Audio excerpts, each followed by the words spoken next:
Grant, we are already starting to feel the impacts of the high winds. Alicia Roberts is live in University City, where some people are without power right now.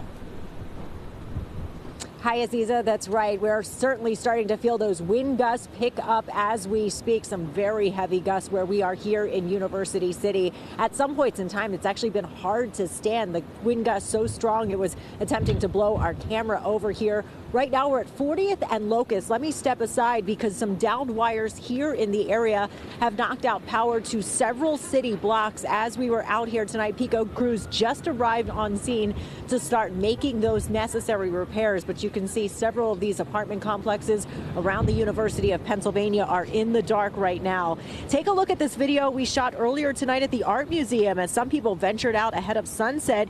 You can see the American and Eagles championship flags blowing in the wind as people struggle to keep their balance. Power crews are bracing for a night of possible downed trees and lots of outages scattered across our region. They're warning everyone now to make sure your devices are charged and have a flashlight ready in case you lose power. PECO right now is monitoring the situation, and we are taking a really deep look at our outage maps and seeing which areas need support in the moment. We have added additional field crews just with the upcoming storm that we are expecting and the high winds. Customers can see down power lines, right, and tree limbs that may come into contact with those power lines. So we definitely, always tell our customers, always stay away from any damaged electrical equipment. Yeah, and police have this area blocked off right now. It's a busy stretch, a lot of students out and about, but they're making sure everyone stays clear as those power lines are down. PECO bucket trucks are up, starting to make those necessary repairs.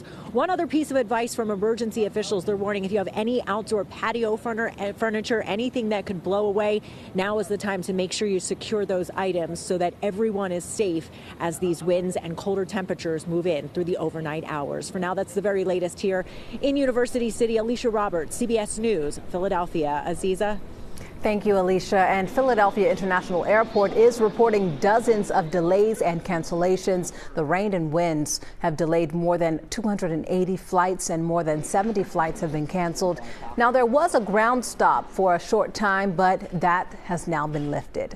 Grant will be back in just a few minutes with an update, and you can keep track of the current conditions anytime. Just head to cbsphiladelphia.com/weather.